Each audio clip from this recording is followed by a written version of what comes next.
Welcome back to the podcast. This week, I've been doing some market research, speaking to people who are still in corporate roles or those who have recently left. And I discovered the number one hurdle many of you face in building a successful regenerative career. Can you guess? Yes, it's money. A staggering 75% of you mentioned it. I have so much to say about this topic. I'm working on a whole series of podcasts that will help you break free from the financial stranglehold that often holds you back from making impactful change in your career. Right behind the money fear, I heard a lot of variations on, I don't know where to start, I don't know where to focus, I don't know what my next step should be. If that resonates with you, please take a moment and be kind to yourself. Remind yourself lovingly that you're stepping into uncharted territory. You're going against the grain of corporate society and returning to a more natural path. It's completely understandable to feel uncertain about where to begin. This week, I'm speaking with an incredible guest who took that leap into the unknown. He's here to share powerful lessons on approaching this remarkable regenerative journey.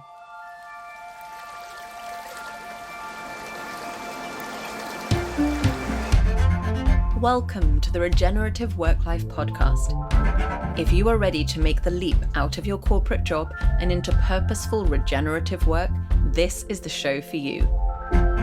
As you've probably discovered, transitioning into regenerative work is a lot more complicated than going on a job board and sending off your CV. This journey you are embarking on means taking risks, going against the grain, overcoming challenges, and writing your own script. It takes entrepreneurial muscle, powerful vision, and a willingness to change. Having a mentor by your side makes all the difference. I am your host, Alyssa Murphy. I have worked with hundreds of impact-focused businesses and individuals, and I am here to help you.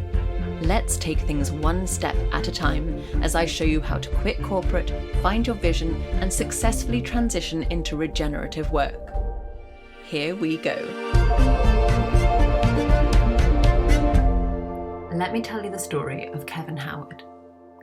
Kevin built his career in banking, but as he progressed, he became increasingly aware of the glaring inequalities in American society, particularly regarding who could afford to start their own business. He began to dig into what was driving this inequality and learned about the global crisis of climate change. As he grasped the scientific consensus on this crisis, he realized he needed to make a fundamental shift in his career. At the time, he was in his 50s, married, and had just bought a new home. He sought a way to make a meaningful impact on the global effort to address climate change. We'll join Kevin at this pivotal moment in his story and explore two powerful lessons he learned from his transition.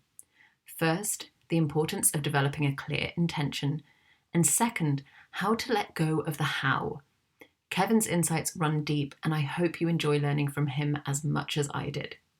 If you want to hear the full story of Kevin's career transition and all 5 lessons he learned from that experience, head over to the Regenerative Work-Life YouTube channel to watch the entire interview. But for now, here's Kevin. What is it that I want to do? I want to shift my career into some sort of climate risk management position where we can mitigate, we can try to prevent these worst possible impacts. What is the effort we need to do to hold global average surface temperature from rising to 2 degrees Celsius? Okay, because we're on that path. Okay, and that position needed to be of strategic nature. So an enterprise level type position, that would have meaningful impact in that effort, that global effort to address global warming, which was leading to the climate crisis. So that was my intention, and it was informed by actual information, the best information I can get. And that's a hard task in terms of the best information you get, because we are immersed in spin and all types of vested interests, and so that's a lot of noise that could lead us in a lot of, so I was lucky to be able to find what I consider the definitive bit of information. And so, yes, state your intention clearly so that you can then now this is what I need to put my energy in. And so what can I do every day to serve that intention? I think that it's so powerful and so important for people to hear, because the thing that I would say I see so consistently from people who have a similar realization, whatever sector, whatever career they're in, there is this kind of turning point where where they were experiencing success, something where they were feeling fulfilled, where it felt purposeful, no longer feels that way. You know, there's some, they begin to see it more deeply. They come at it with a different worldview. New information comes up, and that shifts. And I think that is the point where a lot of people then become very lost, because they've had to sort of let go and go through a kind of, there's a real grieving process, right, in letting go of the paradigms that we held on to so tightly before. And then who are we without those things that we really identified with?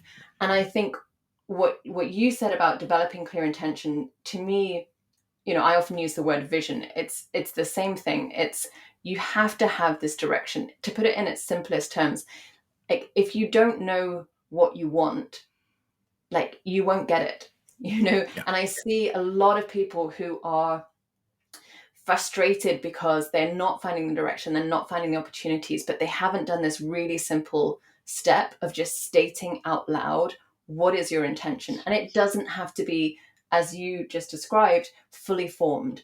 You didn't know exactly what career you were going to go into, right? You knew you had to answer this question of, what can I do with this knowledge that I now have?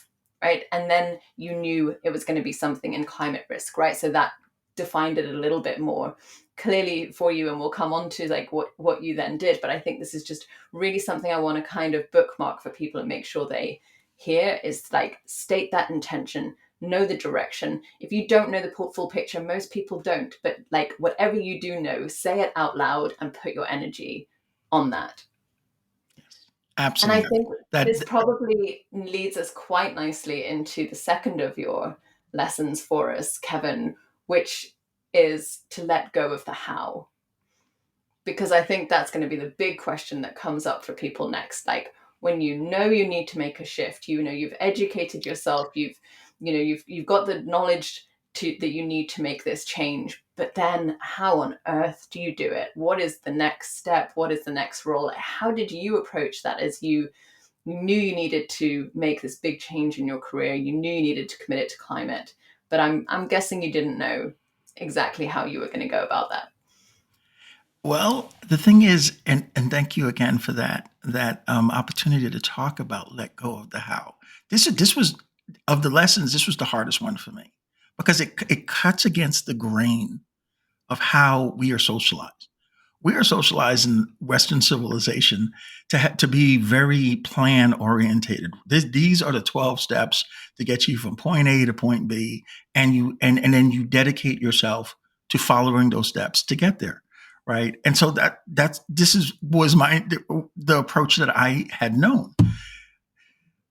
But I had come to realize that the problem with that is that is taking the information you know at the beginning of the journey, and whatever information that is, it's not going to be as much information you're going to know as you get a third of the way, half of the way, and so on.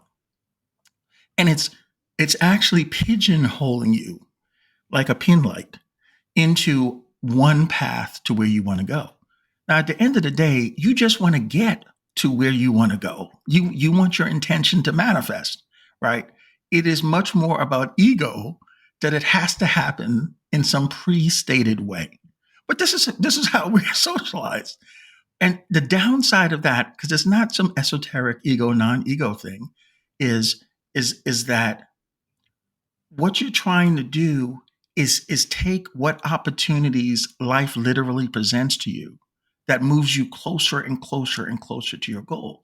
And by narrowing your focus to some preset series of steps, you are missing a wide range of opportunities that would accelerate you to where you want to go, but you don't see them because I'm following the 12 steps. Right? So the power of letting go of the how, I don't know, just sit with that for a second. and then you breathe. Letting go of the how you're going to get there does not make you a guru, pie in the sky, woo woo person. What it does is it frees you to say, okay, what can I do today? What opportunities are present today? Wide range that I am not considering, that I have not considered, which present the best opportunity for me to make improvement today, for me to move closer to my goal today. You know, when we look back at all the amazing accomplishments we've actually been able to do in our lives, we will notice, and this is what I did, and this is how I came to understand let go of the how, that the actual route we took was rather circuitous. it rarely is the 12 steps and you follow the 12 steps and they worked out just like that or whatever. you know, so this is just doing it intentionally. This is just doing it in advance. Let go of the how for a second. And that doesn't mean that you have no plan. It merely means that a part of your aspiration is not strict to how you're going to do it. In fact, that's secondary how you're going to do it. The question is that you do it, you know. And so once I started doing this, it allowed me to see opportunities in different directions that really accelerated me towards, where I wanted to go. And so here I was working in the SBA division for the fifth largest bank in the country. And for context, the SBA division, the Small Business Administration guarantee, it's a guaranteed loan program, in the United States, was like less than 1% of the total credit offered by US banks. So this is a small group, right? And I was doing large loans in that small little itty bitty group. And yet I want to do something that's going to direct how the entire bank allocates its $600 billion worth of credit, right? Okay. Okay. So how do I get from there to there, right? Okay. So expanding my background, never been in risk management, always been in the business line and stuff like that. But risk management is who's going to be doing climate, who's going to be directing, making decisions across the bank. I had to get closer to that. And so I looked at the job postings in US Bank, and I had a good reputation and good relationship with the bank. And I found an opportunity in portfolio risk management. So portfolio risk management is the group that looks at the entire commercial portfolio of the bank, maybe about, $400 billion worth of exposures or whatever, a huge portion of the bank, and that they look at managing the risk from the top down as opposed from the business, each business line, each individual deal. And so I found a position in credit risk management, right? Excuse me, in credit policy management in that group. And that became an incremental step. And what that did is that it allowed me to demonstrate my skills and my interest in climate to people closer to the top of the house, closer to the people who were going to decide the direction of the bank. And that opened the door to, once I got into that position and demonstrated my abilities in that position, when the bank decided it was time for us to actually recognize climate risk as a real risk, they were looking internally for people who were interested in going back to school to do it. And I had been able to build relationships from that intermediate position, right? From doing credit policy risk, um, to be a part of that stand-up unit. I became the climate risk qualitative lead for US Bank. There's the climate risk executive, there's the qualitative lead, and there's the quantitative lead, and that's it, right? And so that's how letting go of the how manifested is that I found my way into enterprise risk in a manner that I had never done before, and wouldn't have been able to anticipate sitting from the SBA division. Okay, what's my 12 steps? And what's so And so interesting is that that's when you tell the story, it sounds so strategic. It sounds like you could have, looking back, it kind of sounds like you could have planned it that way, but that wasn't how it happened. I just really want to underline that, what you're saying is when you let go of that how, that's when the possibilities opened up to you, because as you said, you were contained by what you were able to understand from that starting perspective. And that's the thing, when we Yeah. rush towards I want to get to the destination, I want to get to a place where it feels like I've made it, I've done it, that we can only move incrementally from wherever we start. And actually, most often what we're going to end up with is a slightly improved version of whatever it was that we had before. But what you've Yeah. described to us is like really sort of fundamental shift and change, and putting yourself in a position where you could really have that level of impact that you saw was necessary.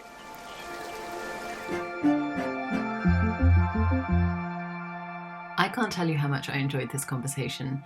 The lessons Kevin is sharing align almost perfectly with the approaches I teach my clients.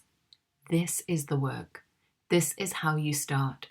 This is how you conquer fear, state your intention, let go of the how, and take daily action towards your regenerative career. I know it's not an easy journey, and you don't have to do it alone. If you're looking for someone to hold your hand, keep you focused, and cheer you on every step of the way, let's talk about regenerative coaching. Book a discovery call with me today. The link is in the show notes, and I can't wait to meet you. That's it for today. Don't forget that the full video of my conversation with Kevin is available on the Regenerative Work Life YouTube channel. Make sure to subscribe while you're there, and I'll see you back here next week. I think it's about time we tackle that big money question, don't you?